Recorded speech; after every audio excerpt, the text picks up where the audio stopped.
It is time now for us to turn to get the latest update on business news. Charles Pellegrin joins us in studio for that. And Charles, we're going to start with a looming government shutdown in the United States. Wide-ranging economic ramifications, of course. Absolutely. Democrats and Republicans in Congress have until the end of Tuesday to come to some form of agreement on a spending bill. And the odds aren't looking great after Vice President J.D. Vance said he believed the government is on track to shut down after a meeting with congressional leaders. Senate and House Democrats are using this leverage to make a series of demands relating to healthcare spending, top of the list being a request to extend healthcare subsidies for Barack Obama's signature Affordable Care Act, which Republicans have been seeking to wind down. Democrats also asking for a reversal of funding cuts to Medicaid included in Donald Trump's Big Beautiful Bill, or so-called Big Beautiful Bill. Medicaid is a healthcare program destined for America's poorest households, and they're also asking for an end to the unilateral rescinding of federal funds by the White House, for instance, for funds dedicated to medical research. Take a listen to House Democratic leader Hakeem Jeffries.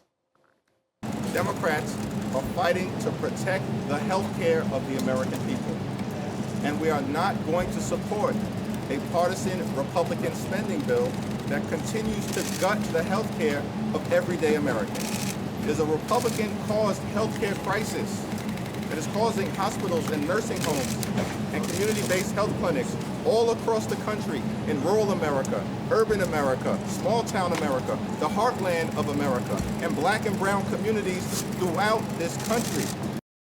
So what will this shutdown mean then in terms of government jobs and other services? Well, federal agencies have been preparing for this, but in spite of White House pressure to consider firings as part of their planning, they are instead calling for temporary furloughs. More than 400,000 employees will be sent home as non-essential. Essential workers include those, for instance, in law enforcement and safety inspections. All workers are entitled to receive back pay once the shutdown ends as part of a 2019 law. Among the services not running, key economic reports that are due to be published soon over the next few weeks. Over the next week, we're expecting to have fresh data on jobless claims, the monthly jobs report, and the U.S. trade balance. And if the shutdown extends even further, the Consumer Price Index, the key inflation gauge, is due to be released on October 15th. All this data provides clarity on the U.S. economy at an uncertain time when the effects of Donald Trump's wide-ranging tariffs still need to be better understood. This is data used by the Federal Reserve as it considers its next move with regards to interest rates.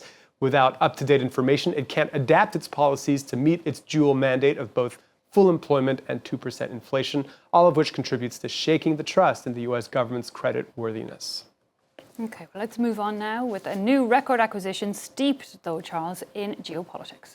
Video game giant Electronic Arts is to be acquired for a record-breaking $55 billion in what seems likely to become the biggest private equity buyout ever, led by a consortium of groups, including Saudi Arabia's public investment fund, Silver Lake, and Jared Kushner's affinity partners. Saudi Arabia has poured billions of dollars into the video game industry over the past few years as part of its drive to diversify its economy away from fossil fuels, raising accusations of sports washing for an authoritarian regime. Luke Schrago tells us more about the deal.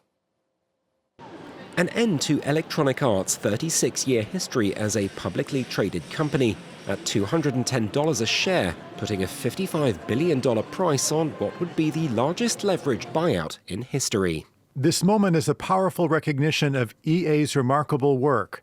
Together with our partners, we will create transformative experiences to inspire generations to come. The video gaming giant is well known for its popular franchises like the formerly FIFA-affiliated football games, Madden NFL, The Sims, and first-person shooter Battlefield. EA's annual revenues have hovered around $7.5 billion for the last 3 fiscal years.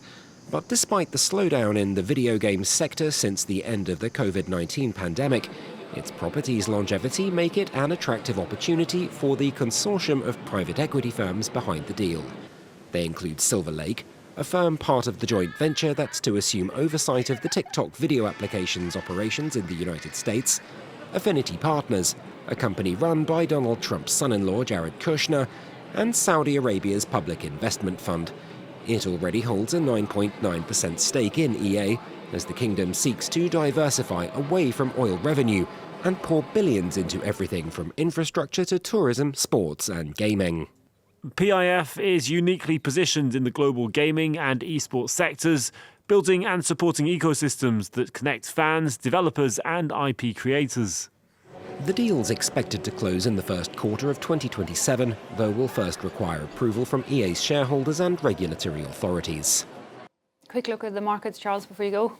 Well, mixed trading in the Asia-Pacific region as China publishes manufacturing activity readings showing a sixth straight month of contraction, underlining timid domestic demand in the country and the effect of U.S. tariffs. You can see the Hang Seng trading basically flat, over 0.1% higher, while the Nikkei is down just under 0.1% lower. Charles Pellegrin with our business update. Thanks very much indeed.